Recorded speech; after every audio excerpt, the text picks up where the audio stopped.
এই ছোট লোকের বাচ্চা, তোর এই রিকশার সাথে আমার গাড়ি লাগাইছিস কেন? হ্যাঁ ম্যাডাম, আমার কি দোষ? আপনার ড্রাইভারই তো হরেন না দিয়ে সামনে চলে আসলো। হোয়াট? আমার ড্রাইভার হর্ন দেয় নাই? মুখে মুখে তর্ক করছিস? চুরি চুরি আবার সিনা চুরি না? ইউ স্কাউন্ডার! হ্যাঁ হ্যাঁ, গাড়ি দেখিস না? রিকশাওয়ালা ছোট লোক কোথাকার! থামেন। আপনি অসহায় লোকটাকে এইভাবে মারতেছেন কিসের জন্য? হ্যাঁ, এই ছোট লোকের বাচ্চা ওর রিকশা আমার গাড়ির সাথে লাগায় আমার গাড়ির রং উঠাই ফেলছে। মারবো না তো কি করবো? আদর করবো? আপনার চোখ নেই? আপনার ড্রাইভারের চোখ নেই?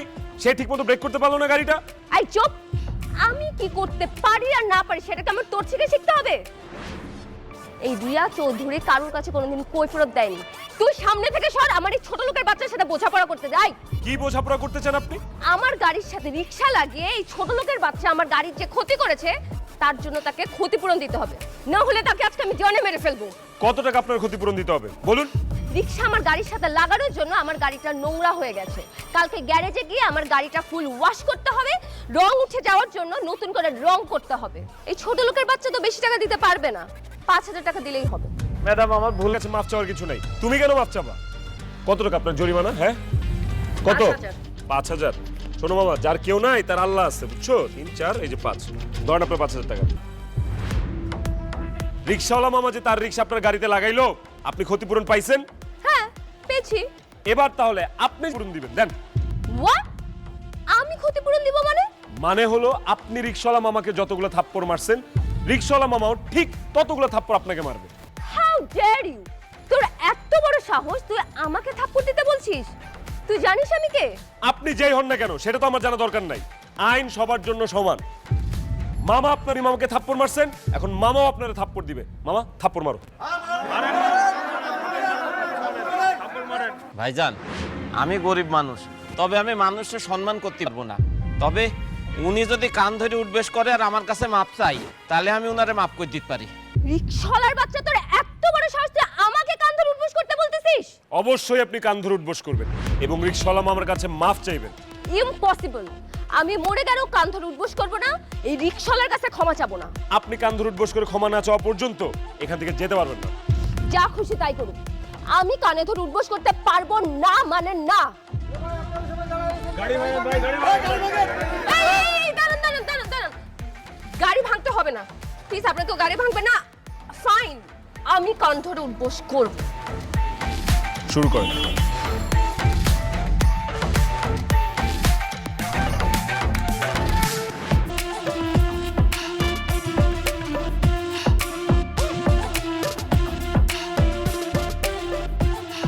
দাঁড়ান।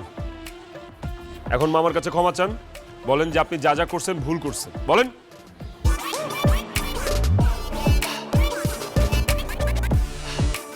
You bloody rascal!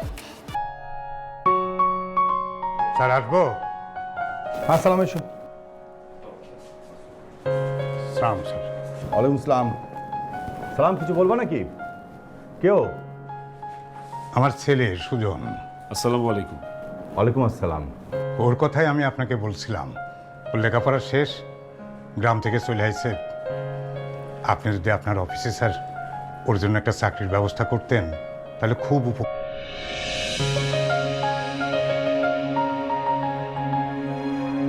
তুই? আপনি? তোর সাহস কত বড়, তুই আমার ড্যাডির অফিসে ঢুকছিস? এটা আপনার বাবার অফিস?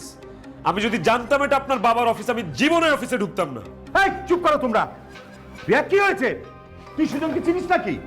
ড্যাড, এই অসভ্যটা আমাকে রাস্তায় আজকে চরম ভাবে অপমান করেছে।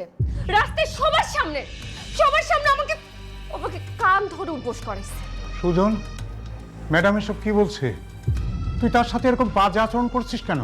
কারণ তোমার ম্যাডাম একজন রিক্সাওয়ালার সাথে এর চেয়েও বেশি বাজে আচরণ করেছে, ইভেন তার গায়ে পর্যন্ত হাত তুলেছে। আমি একজন সাধারণ মানুষ হিসেবে শুধু প্রতিবাদ করেছি। এই চুপ! তুই প্রতিবাদ করার কে?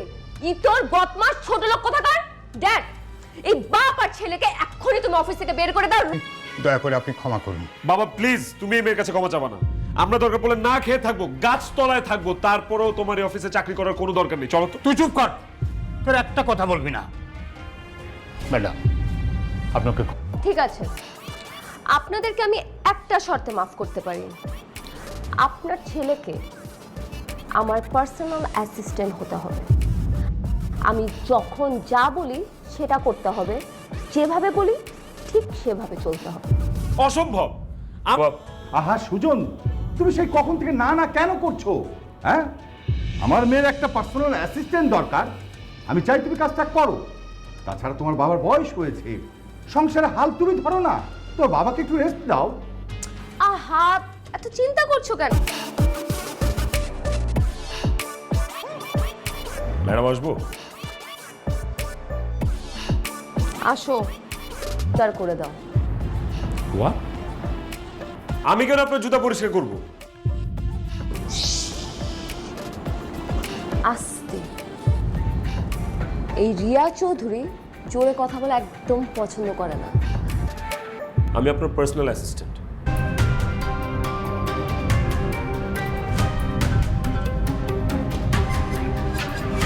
জুতা পরিষ্কার ওকে, আপনাদের বাবা ছেলের মধ্যে যে কোনো একজন আমার জুতা পরিষ্কার করলেই চলবে। I don't mind. ভিডিওটি শেষ পর্যন্ত দেখে ফেলেছেন এবং তা দেখছেন, তাদের অনেক অনেক ধন্যবাদ। আপনাদের ভিডিওটি যদি ভালো লাগলে একটি লাইক করতে পারেন, আর ভিডিওটির পার্ট 2 যদি দেখতে চান তাহলে কমেন্ট করতে পারেন। আমি যত বেশি কমেন্ট